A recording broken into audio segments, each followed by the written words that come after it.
kommt einer zu mir, hey, bist du ein Trente?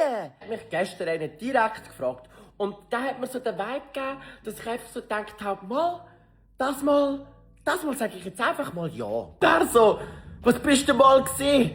Bist du mal ein Mann gewesen? Und ich so, ja. Früher bin ich mal ein Mann gewesen. Und er, das bist du jetzt? Dann schaue ich ihn an. Ich so, jetzt bin ich ein Bus. Der so, was ein Bus? Was, du bist ein Bus? Ich so, ja, ich bin ein Bus mit 21 Sitzplätzen und 3 Stehplätzen. Der Grund, wieso ich so schlagfertig war, ist auch, weil ich erst das Video gesehen habe, das so eine Person gemacht hat. Und ich mach das jetzt auch. Und er hat sich voll auf das eingeladen. Und weißt du, so voll so, was? Es hat ja gar nicht 21 Personen Platz bei dir drin. Wie willst du das machen, wenn du ein Bus bist? Und ich wieder so, halt, wer sagt das? Also, 21, haben schon mehr ihren Platz, einfach nur Mann, aber 21 Leute kommen da schon rein. Nach der Konversation. Und dann hat er immer weiter gefragt.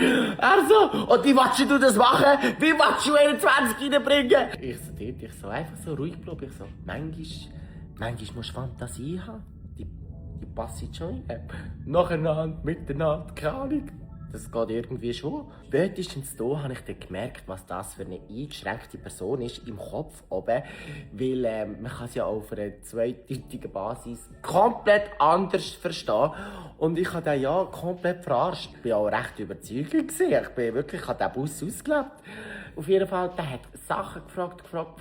Und ich habe einfach so gemerkt, das ist mehr gesehen, um mich bloßzustellen vor anderen. Also er hat nicht aus Interesse gefragt, sondern wirklich, um mich bloßzustellen.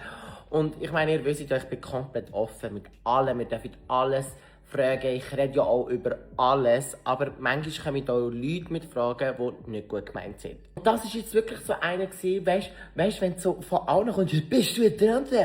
Da bin ich immer so, was erwartest du jetzt für eine Antwort?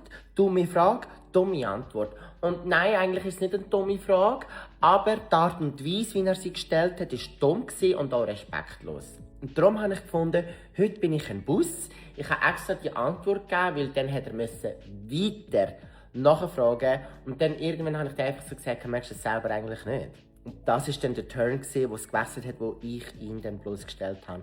Und es geht auch nicht zum Bloßstellen, absolut nicht. Aber es geht mehr darum, Fragen ist wichtig, das sage ich auch immer, aber kommt auch darauf an, wie du fragst. Und wenn du schon jemanden fragen im Sinne von nur mit dem Ziel, um die Person bloßzustellen, weil der hat mich jetzt einfach bloßstellen im Sinne von, weil ich eine feminine Stimme habe und keine Ahnung, was sein Problem war. Und dann bin ich so gesagt, weißt du was, ich steige jetzt auf den Zugbus drauf und mache jetzt einfach mal mit, weil das darf schon mal und jetzt mal schauen, ob er es so gelernt hat, ein bisschen anders, weil am Schluss habe ich das schon gesagt, bitte Alter, schau mich an, ich bin einfach nur schwul, ich bin kein Bus. Aber es kommt auch immer ein bisschen darauf an, wie wir dort fragen. Vor allem, wenn man es noch fragt vor den Leuten und so, dann ist es beleidigend. Und natürlich, wenn die Frage ernst gemeint gewesen wäre von ihm, dann hätte ich ihn auch aufgeklärt, also wirklich. Aber ich finde auch, das ist auch noch wichtig, um im Hinterköpfchen zu behalten. Aber auch gleichzeitig für mich, dass ich das nicht aus Beleidigung anschauen oder auffassen, sondern ich habe dann wie so auch für mich einen Spass daraus gemacht. Plus die Leute, die ringsum waren, haben dann auch gemerkt, der ist lustig, der macht es entspannt. Wisst ihr, wie ich meine? Und so habe ich dann eigentlich wie so ein bisschen gewonnen. Checkt ihr, was ich meine? Was ich überbringen will? Darum, auch wenn es manchmal asozial ist, nicht zu ernst nehmen. Ohne Scherz.